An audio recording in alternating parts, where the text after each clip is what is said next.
ચાલો. નમસ્કાર વિદ્યાર્થી મિત્રો, હું રોહિત સુંદરવા ફરી આ એક અગત્યના સેશન સાથે આપની સાથે આવ્યો છું. હાલમાં તો કે સીસી ચર્ચામાં છે. પહેલા પોલીસ ચર્ચામાંથી પોલીસમાં તો કે 13,500 જગ્યાઓ આવી ગઈ. અચાનક ફટાફટ બધું ચાલુ થઈ ગયું. ગ્રાઉન્ડ એ પૂરું થવા આવ્યું અને પરીક્ષાની ઓલમોસ્ટ તારીખો છે આપણી પાસે આવી ગઈ છે. એની સાથે સાથે તો કે બીજી જ એવી ભરતી કે જે ફાસ્ટ ટ્રેક ઉપર થોડી આવી. હવે આ ભરતી જે છે સીસીની 6,500થી પણ વધારે જગ્યાઓ છે. આવનારા સમયમાં અહીંયા પણ જગ્યાઓ વધશે. ફોર્મ ફિલિંગની ડેટે લંબાણી અને જગ્યાઓ પણ વધી અને આવનારા સમયમાં વધવાની હજી શક્યતા છે. તો સારી જગ્યા છે અને ગ્રેજ્યુએશન ઉપર એક તમારા માટે સારી તક છે. પણ અહીંયા તો કે ભાઈ એક ચેન્જ એ થયો છે. ગયા વખતમાં તો કે પરીક્ષા 100 માર્કની હતી, જ્યાં તો કે તમારું ગુજરાતી, અંગ્રેજી, ગણિત અને રિઝનિંગ કરવાનું હતું. અહીંયા તો કે અહીંયા ચેન્જમાં એ 4 વિષયો તો છે, પણ સાથે સાથે general awareness, current affair add કર્યું છે અને 150 માર્ક કર્યા છે.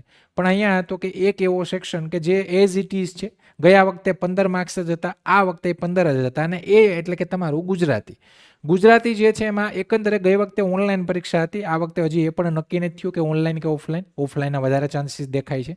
તો જે આવે, પણ ગયા વખતે ઓનલાઈન એક્ઝામ આવી તો ઓનલાઈન એક્ઝામમાં જેટલા પણ પેપર છે એમાં જે લોકો પેપર દેવા ગયા, ગુજરાતી ક્યાંય ને ક્યાંય અર્થે તો કે ભાઈ એક જોતા થોડો અઘરો પણ સાબિત થાય, કેમ કે આપણે ખબર છે ભાષા કહીએ છીએ તો ગુજરાતી ઇંગ્લિશમાં ક્યાંય ને ક્યાંય થોડી તકલીફ પડે. પણ ગયા વખતની તમે પરીક્ષા જુઓ તો એમાં ગુજરાતીમાં બધાને સારામાં સારા માર્ક્સ, જે ઇવન જે તૈયારી વગરના ગયા હતા એને પણ 10-10ની ઉપર માર્ક હતા 15માંથી.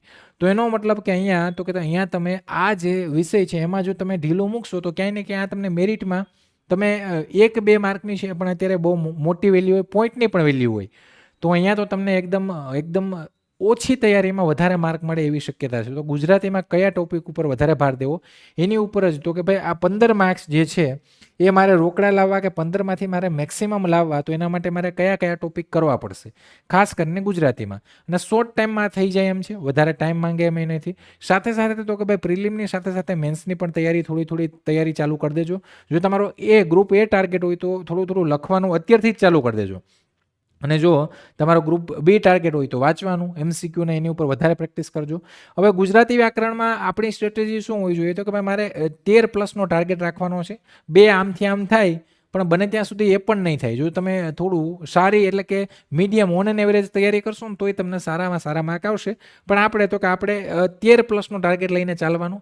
વાત કરીએ તો કે હવે આના માટે તો કે અહીંયા 2 વસ્તુ, શબ્દ ભંડોળ કરવાનું છે, 50% એને વેટેજ, અને ગ્રામર છે એને 50% વેટેજ આપવાનું છે. હવે અહીંયા તો કે ટાર્ગેટ તમારો રાખવાનો છે 13, 15માંથી 15 આવે તો એ બેસ્ટ છે. અને સાથે રોજ 30 મિનિટ આપો તમે તો પણ બસ છે. અત્યારે અડધો કલાક આને આપો તો પણ આ તમારો જે છે ગુજરાતી સબ્જેક્ટ એ થઈ જશે. અગાઉના પ્રશ્નોની પ્રેક્ટિસ છે, ફરજિયાત છે. તમે નોર્મલી જોવા જાય તો કે તમે સીસી અને ગૌણ સેવા પસંદગી મંડળમાં જ્યાં ગુજરાતી આવ્યું હોય એ અગાઉના પ્રશ્નો કરી નાખો ને તો એ ઇનફ છે. એની બહાર કન્ટેન્ટ અને જે એના ટોપિક્સ છે એમાં જે ચેપ્ટર છે એની બહાર કંઈ વસ્તુ જશે નહીં. અહીંયા તો કે મેઇનલી 4 પ્રકારે આપણે વિભાજિત કરીએ. એ કેટેગરી તો કે most important, high probability, direct question. B કેટેગરીમાં સ્કોરિંગ, વોકેબ સેક્શન. સી કેટેગરીમાં તો કે મોડરેટ, ઇમ્પોર્ટન્ટ પેટર્ન. અને ડી કેટેગરી એટલે કે જેને આપણે ઇગ્નોર તમારે કરવા હોય તો કરી શકાય, પણ એ પણ તમે જોઈ લો તો અહીંયા એવું નથી લાગતું કે ભાઈ 4 તમારા છે એ જોવાઈ જાય.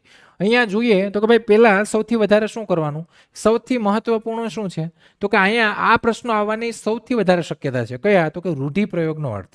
લગભગ દરેક પરીક્ષામાં આ પૂછાય.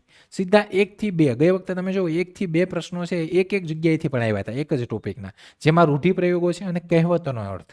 તો આ વેરી સ્કોરિંગ છે.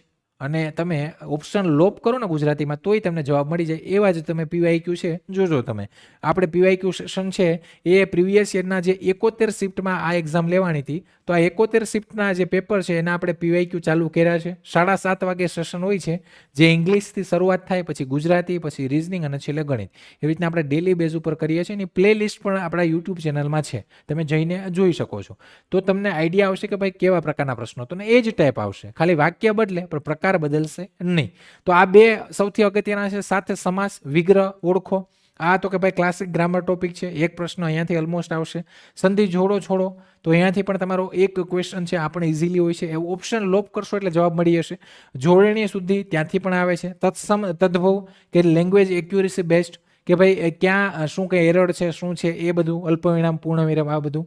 સ્કોરિંગ કેટેગરી બીમાં તો કે સ્કોરિંગ સેક્શન તો કે સમાનાર્થી, વિરુદ્ધાર્થી શબ્દ સમૂહ માટે એક શબ્દ, આ પણ ગઈ વખતે કોઈ શિફ્ટમાં બે પ્રશ્નો આવ્યા હતા. સાથે વિભક્તિ, વાક્ય પરિવર્તન, તો આ પણ છે. તો આ પણ અગત્યનું છે ને આ એટલા ટોપિક છે એ પણ જોઈ લઉં. એની સાથે સાથે તો કે કેટેગરી સીમાં મધ્યમ મહત્વ, જે કે પેટર્ન ડિપેન્ડન્ટ કોને, તો કે ધ્વનિ રિલેટેડ જે પ્રશ્નો આવે છે તે, વ્યંજન સ્વર જોડીને શબ્દ બનાવો એ, અને શબ્દોને શબ્દકોશના ક્રમમાં ગોઠવો. તો આ થોડા, તો કે આને તમે થોડું ઓછું મહત્વ આપી શકો, પણ આ પણ એવું નથી કે ભાઈ એટલું બધું ડિફિકલ્ટ હોય. તો આ એક પ્રશ્નથી વધારે આવવાની આની શક્યતા ઓછી છે. એક આવે અથવા એક ના પણ આવે એવી પોસિબિલિટી છે અહીંયા. એની આગળ જોઈએ તો કેટેગરી ડી, ઓછી સંભાવના બટ ઇગ્નોર નહીં કરવાનું, એટલે ગુજરાતી અંગ્રેજી ભાષાંતર. મેઇનલી તો ગયા વખતે આ એક ક્વેશ્ચન તો હતો જ ભાઈ ગયા વખતે બધામાં. તો ગુજરાતી ઇંગ્લિશ ટ્રાન્સલેશન છે ને એમાં કોઈ એક વર્ડ પકડશો ને તમે, કોઈ એવો કોમન એક વર્ડ એવો હશે ગુજરાતી વાક્યમાં કે ઇંગ્લિશમાં નહીં હોય અથવા ઇંગ્લિશમાં કે ગુજરાતીમાં નહીં હોય, તો એ તમે એક વર્ડ પકડશો ને તો એ તમને પ્રશ્નનો જવાબ મળી જશે. એટલે કે ઓપ્શન લોપથી તમને જવાબ મળી જાય. ઓપ્શન લોપ આઉટ કરશો ને તો આને, અને અલંકાર પણ દેખાણા છે ભાઈ, એટલે એનો મતલબ આને પણ ઓછી સંભાવના છે, પણ આને પણ ઇગ્નોર નહીં કરવાના. તો આ 16 ટોપિક જે છે એ તમારે એકદમ પરફેક્ટ કરવાના છે. પણ તમારો તૈયારીનો સાચો ક્રમ આ હોવો જોઈએ. પહેલાં રૂઢિપ્રયોગ કહેવતો કરી નાખો, પછી સમાસ, સંધિ, જોડણી શુદ્ધિ, સમાનાર્થી, વિરુદ્ધાર્થી, શબ્દ સમૂહ માટે એક, અને ગ્રામર મિક્સ. ને જો તમારું ઇંગ્લિશ ક્યાંય ને ક્યાંય સારું હશે, થોડું મીડિયમ હશે, તો પણ તમે ટ્રાન્સલેશનવાળો ઇઝીલી કરી લેશો. એના પછી તો કે હવે આને માટે તો કે ભાઈ 13+ ટાર્ગેટ આપણો હોવો જોઈએ. આ ક્યાંય ને ક્યાંય મેરિટમાં ઉપયોગી થાય એવો સબ્જેક્ટ છે, એટલે આને છોડાય નહીં. ડેલી તો કે તમે 30 મિનિટ આપો, જેમાં 15 મિનિટ વોકઅપ ને 15 મિનિટ ગ્રામરને આપો. સાથે ફોકસ એરિયા કયો, તો કે તમારો કેટેગરી એ, જેમાં 6 થી 8 માર્ક ડેલી એના વધારે એની ઉપર ભાર દઉં. જે આ ચેપ્ટરો છે આગળના એની ઉપર બધા ઉપર વધારે ભાર દઉં. સાથે તો કે પીવાયક્યુ છે કમ્પલસરી કરવા પડશે, પીવાયક્યુ વગર નહીં ચાલે. પીવાયક્યુ તમે ખાલી 71 શિફ્ટના જે ગુજરાતીના પ્રશ્નો છે, ઇંગ્લિશના પ્રશ્નો છે ને એ કરી લો ને, એટલે ગુજરાતી ઇંગ્લિશ તમારું ઓલમોસ્ટ ક્લિયર થઈ ગયું.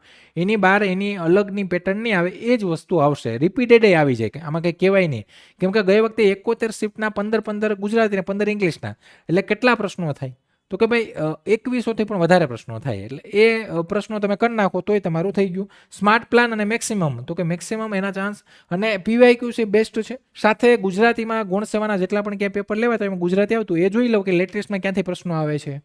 અને જો પીવાયક્યુ માટે, તો કે પીવાયક્યુ માટે તમે યુટ્યુબમાં, મેં કીધું એમ યુટ્યુબમાં આપણો દરરોજ 7:30 વાગે સેશન હોય છે, જેની પ્લે લિસ્ટ પણ છે, તો એ જોઈ લઉં.